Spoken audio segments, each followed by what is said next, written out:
Caio, eu já ouvi pastores renomados dizendo que nada do que acontece em nossa vida é por acaso. Que Deus está sobre o controle de tudo. Das coisas boas e das coisas ruins que acontecem conosco. Que tudo que acontece é porque Ele permitiu que acontecesse. Porém, eu já ouvi também que nem tudo tem a mão de Deus por detrás. E há coisas que acontecem por mero acaso. Me salva, Jesus. Diante disso, Caio, eu devo crer que tem um ser superior que cuida de mim e que não me deixa nada que não seja para o meu bem, ainda que seja futuro, acontecer, ou creio, em alguns momentos, obras que não sejam para o meu bem, que obras que não sejam para o meu bem estão sujeitas a acontecerem comigo. Ai, meu filho, você não tem ideia.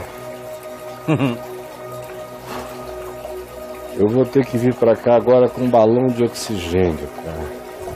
Tomar ar e respirar, porque isso é uma questãozinha que está gerando briga na igreja desde sempre, especialmente do século XVI para cá, que brigaram e até guerrearam e se mataram e se odiaram a respeito dessa dúvida. Não está escrito em lugar nenhum.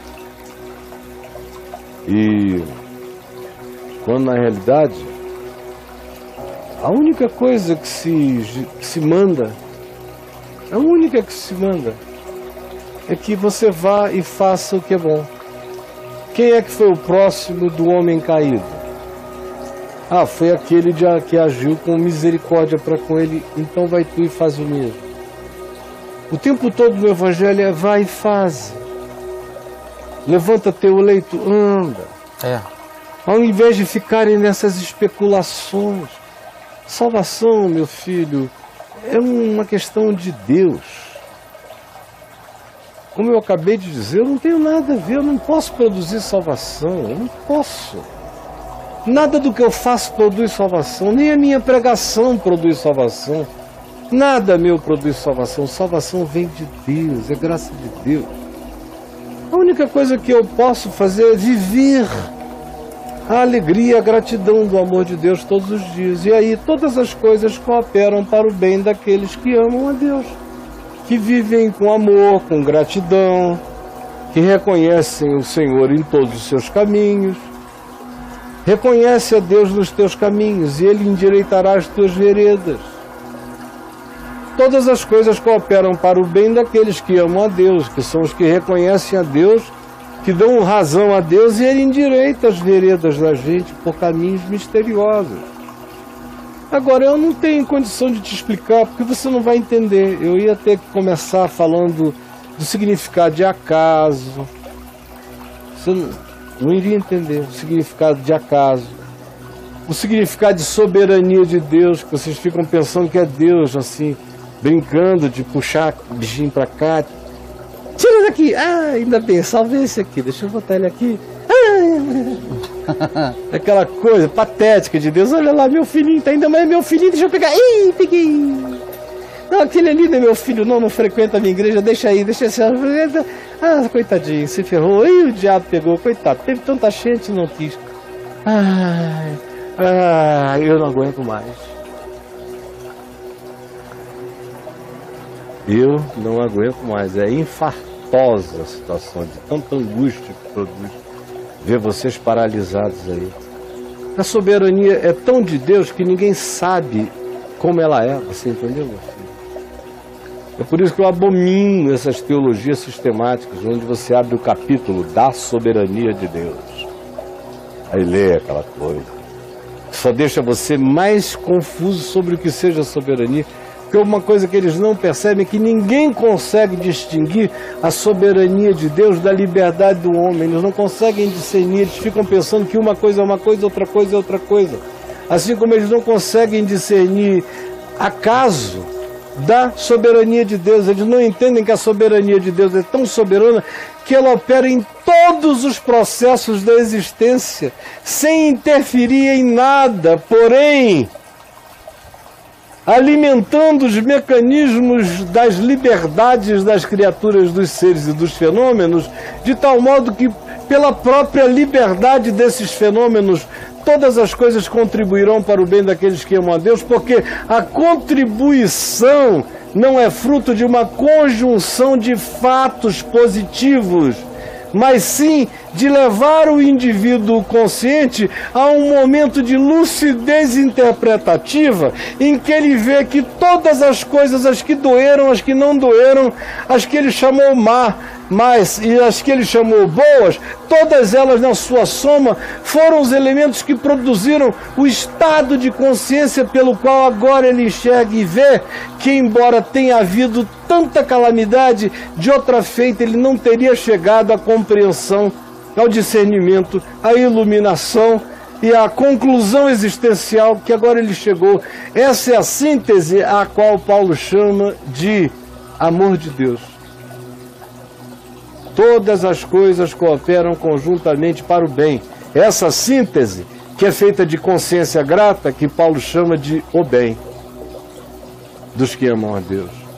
Mas você não vai entender agora, você vai ter que ficar algum tempo andando comigo, lendo, porque você foi todo formatado, configurado num negócio, meu filho, num HD tão pequeno que não cabe esse software ainda. Você vai ter que trocar isso, ir abrindo para entender. Do contrário, você vai ficar só com a briguinha doutrinária, da doutrina da soberania de Deus contra a doutrina do livre-arbítrio, ou a supremacia da soberania sobre o livre-arbítrio, ou vice-versa.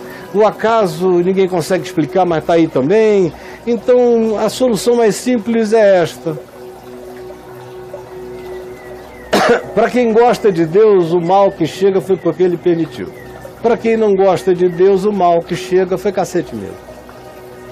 E é assim que vocês vivem, e é assim que eu nunca conseguirei viver, e é assim que ninguém jamais olhe para mim imaginando que de mim possa encontrar uma resposta tão maniqueísta e feiosa quanto essa da briguinha entre a soberania de Deus e a liberdade do homem. É pecaminosamente burro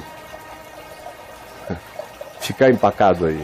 No meu portal era só escrever soberania de Deus, livre-arbítrio, predestinação. Aí eu escrever liberdade de Deus no tempo, espaço. Ó, 259. De Deus, olha só, quanta coisa. Vai lá, né, meu filho, olha aí, de cara já, soberania de Deus, papo de graça 48. Naquele tempo eram 3 horas de papo, 4 horas de papo. Está com dúvidas? Pergunte ao Robocop. É isso aí, livre-arbítrio 70. Ô, cara, por que todo mundo quer explicar Deus, cara? Porque eles não querem conhecer Deus. Por que porque quem quer conhecer Deus, essa obsessão? A primeira coisa de quem conhece a Deus é o discernimento da inexplicabilidade de Deus. É uma premissa. Quando você conhece Deus, você diz, pronto, acabou, isso aqui é idiotice querer explicar, ninguém vai entender.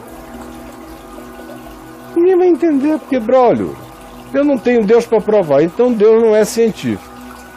Milagres de Deus, supostos milagres de Deus, não provam nada. Porque tem muitos deuses que operam milagres, tem muitos paranormais que operam milagres, tem muita coisa acontecendo por aí, não diz nada. Tá. Jesus disse que a única coisa que prova a Deus é se eu for capaz de viver com amor e amar os outros. Que esse é o único milagre que demonstra que Deus é. Tudo mais, eu posso ficar com astronomias, olha a lua, olha a precisão, olhe o espaço, olha a grandeza dos elementos, olhe a infinidade dos fenômenos, olhe tudo isso. Mas isso não prova a Deus. Só prova que tem o inimaginável nos circunda. Arrolando aí. Arrolando. Você entra nas ciências da vida, tá, biologia e genética ou qualquer outra coisa assim, você também cai em estado de aturdimento ante a perplexidade de toda essa sofisticação divina que nos habita. E todos os demais animais e todos os fenômenos, mas isso não te prova Deus. Na realidade, a relação com Deus é um passo de loucura. Eu tenho consciência da minha loucura. Porque eu sou um cara que ando por aí, confiando no invisível, pregando a bondade de um Deus que eu nunca vi, crendo que a expressão maior do amor de Deus pelos homens, como homem, se manifestou em Cristo Jesus, conforme os evangelhos. Creio que Jesus, que é Deus, ressuscitou dos mortos, mas esse é um salto também de fé. Eu não estava lá, eu não vi. Eu não posso nem dizer como eu fiz com as 2 naves não identificadas que eu vi voando na minha cabeça. Porque pelo menos essas 2 eu vi. Você viu, estava lá. E tinha milhares de testemunhos comigo para corroborarem. Mas a crucificação você não estava? Não, não estava, nem na ressurreição. Eu creio nos relatos, na seriedade dos que relataram. Na realidade, eu creio em Pedro a partir da minha seriedade. A fé que eu tenho no testemunho dos apóstolos é do tamanho da honestidade do meu coração. Porque eu me transfiro para Maria Madalena, para Pedro, para João, para Tiago, com a capacidade de ser honesto que eu tenho. Eu mentiria acerca de algo daquele tipo? Não, nem morto. Então eu tenho que emprestar a eles a dignidade da minha honestidade humana. Porque do contrário eles poderiam ter combinado uma coisa. E aí eu vou dizer, mas não, tem um argumento. Mas eles não morreriam todos pela mentira que combinaram juntos.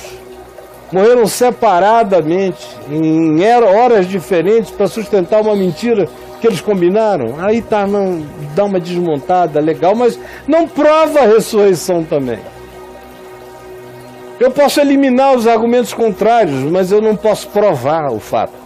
No fim de tudo, eu entendi com 20 anos de idade, no meio de uma hepatite, 2 hepatites que me deixaram no mínimo 6 meses na cama e quase um ano inteiro meio imprestável. Sim. Foi um ano de muita luta mental e filosófica na minha cabeça. Eu cheguei um dia à conclusão de que ou eu pulava no abismo, ou eu ia brigar de tal maneira contra os meus pensamentos que em mais 5 anos eu enlouqueceria entre argumentos e contra-argumentos. O que eu concluí profundo e verdadeiramente para mim foi que Deus é improvável, inexplicável, e que a própria pregação do Evangelho repousa sobre a minha honestidade de crer que o ser humano não seria um filho da puta com o resto da humanidade e nem seria tão diabólico com o resto da humanidade, dizendo que ele ressuscitou, que ele não ressuscitou e morrendo heroicamente, gritando a ressurreição dele, se Deus não ressuscitou de entre os mortos. Em outras palavras, até para que eu dê crédito à ressurreição, eu preciso ter algum tipo de estofo de caráter para dizer para mim mesmo que, assim como eu não faria essa perversidade à humanidade de afirmar que Deus ressuscitou quem Ele não ressuscitou de entre os mortos, assim também eu creio que eles não fizeram com os demais. E qualquer outro argumento, tem muitos argumentos para desfazer essa dúvida, mas que geram outras dúvidas. No fim, ou vocês vêm correndo e pulam. Aí o extraordinário é o seguinte, que na hora que você vai e se joga, só aí você conhece. Aquela paz que excede a todo entendimento. Todas as perguntas vão se transformando em respostas, em convicções, em assentamentos, em plataformas, em rochas, em base. Elas vão crescendo, crescendo, crescendo. E não é um processo intelectual, ao contrário, Paulo diz que excede ao entendimento. Mas é só depois. E não é algo no que você mergulha para sair dali com um livro, ensinando como é que se faz isso. Fazendo um TED do que Porque aconteceu. não existe TED para o salto da fé pessoal e incompartilhável de cada um com Deus. E sem que tal coisa aconteça conosco, ninguém jamais terá a fé que nasceu verdadeiramente no coração. Porque você vai ter instrução, doutrinação, segurança de outros, mas você mesmo não está pronto para pular de cabeça no Pantanal das Agonias e sair do lado de lá dizendo: o Senhor é comigo.